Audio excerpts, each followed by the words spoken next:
Hello and welcome to the 12 Months Marathon Podcast with me, John Hill, the running podcast for the over 35s with Marathon Dreams. Episode 55, Why You Should Be Focusing on Cadence. What's going on with me at the moment? Now, I'm in Poland at the moment for 2 weeks on my yearly pilgrimage as we come out here to stay with my in-laws and my wife's family who's from Poland.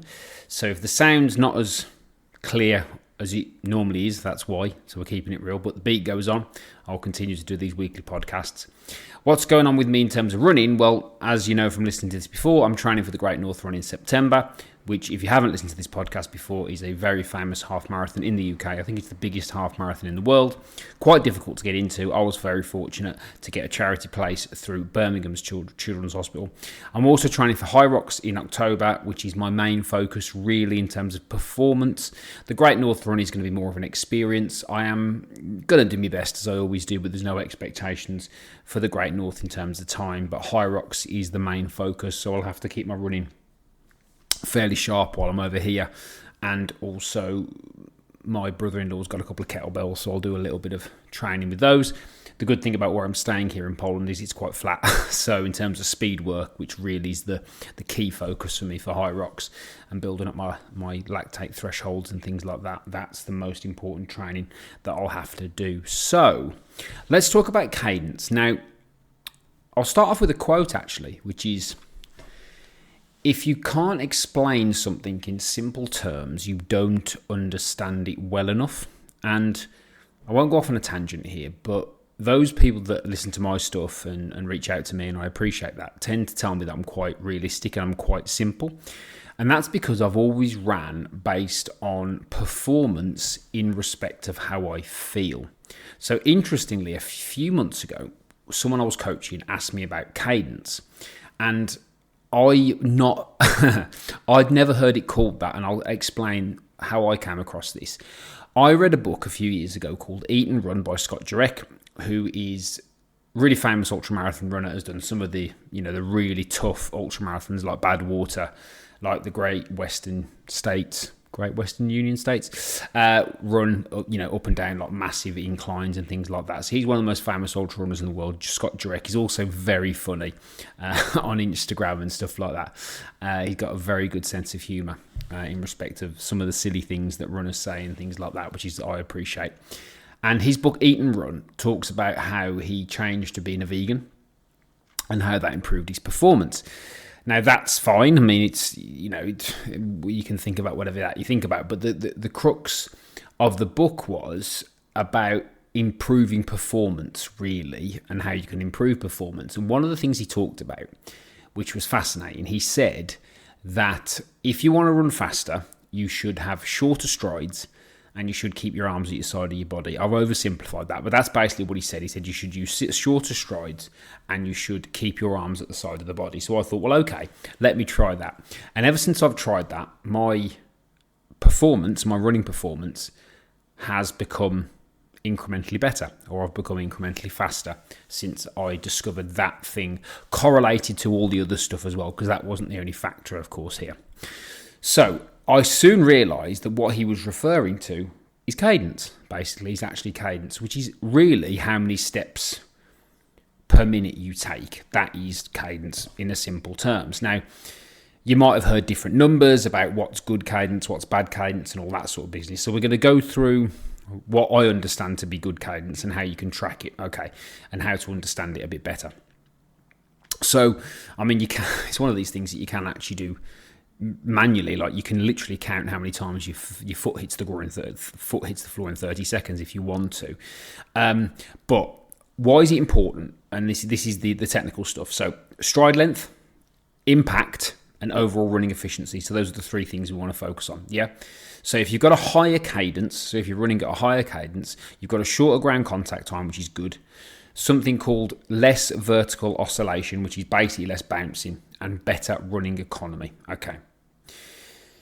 Now, what's optimal? So from the research that I've done and what I've looked at on my own performance, optimal cadence starts at 170. Okay. Now, what you might notice if you focus on this stuff is when you do a faster run, it goes up. So I did a run the other day a fastish run, and my cadence was something like, my max cadence was something like 220, and I was like, right, I'm on the money there. So my baseline cadence was over 170, and my max cadence was 220. Now, Strava does this. Strava will tell you this. Again, this is correlation, so we're not going to say it's 100% accurate, but Strava will tell me this, but I can correlate this to better performance. So if I look at my cadence on runs when I run quicker and feel okay with it, it's normally minimum 170 to 175, and then sometimes it goes up to sort of 210, 220 on the max cadence, and Strava will do that, but you might have other apps that do that, but Strava does that for me. Okay. So if you're running quick, your cadence should be higher if you're doing it really well. So let's talk about why we should care. And this was something really important to me that I started to figure them out when I was doing research on it. I thought, actually, yes, I can see why this is true. So the first thing actually is injury prevention.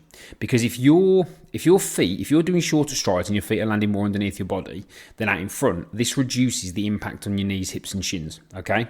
So that's one thing to consider with your cadence. That's injury prevention number one. And if you think about the three things I mentioned there, often runners have problems with knees, hips and shins.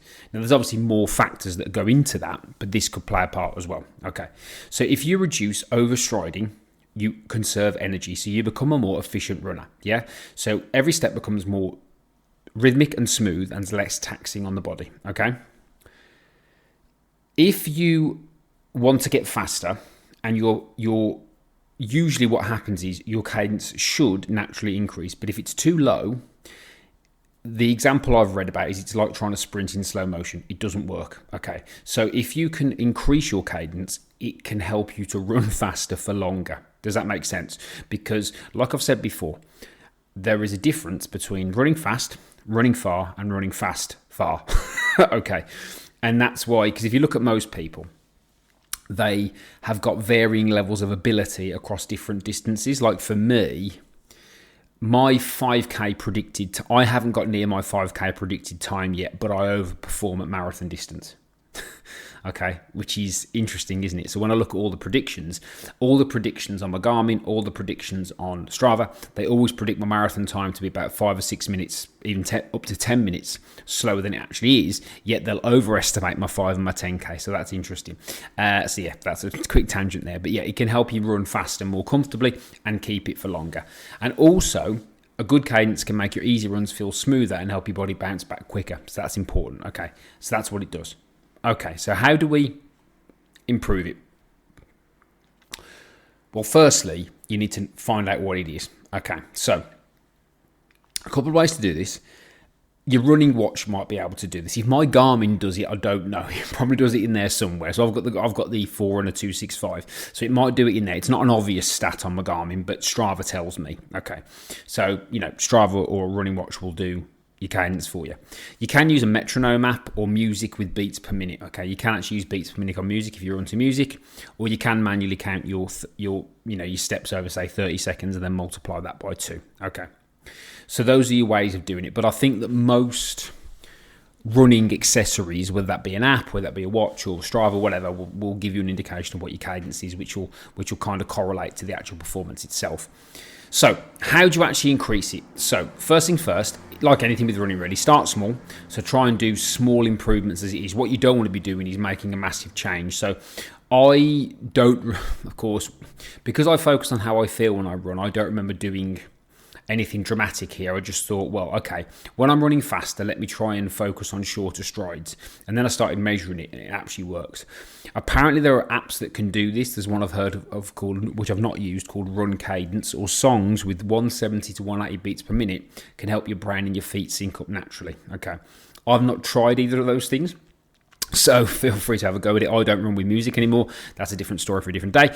But again, if that's something that you do, you can do that. Now, focus on form. Now, form is really important. Now, when I go into a marathon training cycle particularly, I take the first few weeks to focus on getting my form right.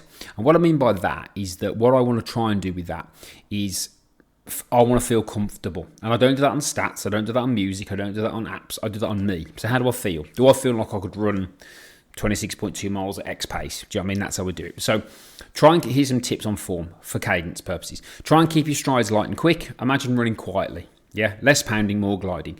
This is a big one for me because sometimes, because I don't run with music, I'll hear runners run past me and you can hear the feet smacking on the floor. Try and avoid that. And I think that's correlated again to better cadence, okay? So things like strides, doing things like high knee runs with warm-ups potentially, or faster feet drills and things like that will help to improve your cadence and neuromuscular coordination. For me, it's about, when I did it, it was just, okay, let me try and feel this. You know what I mean? Can I feel that my feet are taking shorter strides? Okay. Practice your cadence on different types of runs. So can you do it on a slow run? I mean, it's harder to do on a slow or an easy run, but it's a bit more user-friendly, as it were, because what you don't want to do is go straight out and go, right, I'm going to do, some 400s, and I'm just going to try and increase my cadence straight off the bat, because again, you're going to get potentially injured, you're going to knock yourself out of whack, yeah? What you've got to do is you've got to have a process that enables you to improve both physically and mentally, because what you don't want to do is beat yourself up, because this isn't a one-size-fits-all. And the reason why I say that is because I'm 5'10", right? So I'm not a tall runner, yeah? I'm not as tall as some of the guys that I see. And actually, if you're taller and you've got longer legs, then you're probably going to have a lower cadence anyway. But it's improving the efficiency that matters most, okay? Because what we might do here is, if you've got a taller runner who's got a longer stride length but never gets injured, hits all their goals, does all that sort of stuff, well, this is perhaps something not to work on. But if you're trying to get faster, then I would certainly look at this, and I would certainly see how it can fit for you, and make sure it fits with everything else that you're doing. So, for example, if you're in a rehab plan from a physio and something, you don't just want to go off and do this. You want to make sure that it fits within the parameters of your rehab. Okay. So when's a good time to work on it? Repeated injuries. So if you're the type of runner that gets repeated injuries, this could be a factor. Again, there's a lot of other factors, and there's going to be plenty of content out there by myself and other people about injuries. But things like shin splints, bad knees, or IT band issues can be, correlated to poor or low cadence.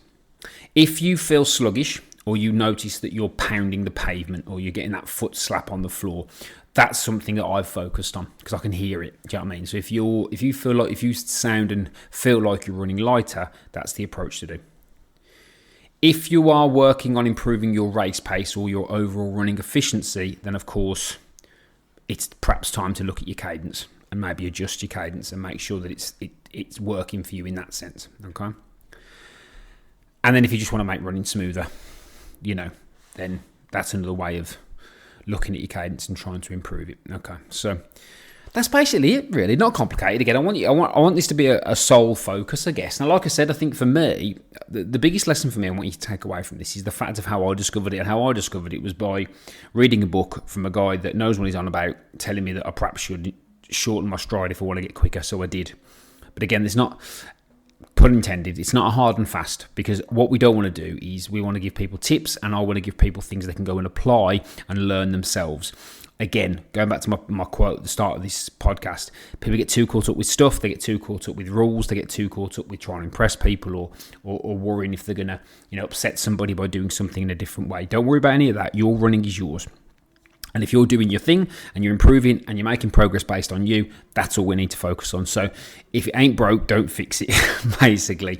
But this is something to definitely research and test, because it really benefited me, okay? So it's something that I would highly recommend that you look at and put it into your plan of overall running performance, particularly if you're trying to get faster. I think if you're in a pace place, and just remember, trying to get faster is contextual to you, there's no right and wrong here, then I would definitely consider looking at this and be slotting it into your overall performance plan to improve your running. Okay, so there you go. That's why cadence matters and why you should focus on it.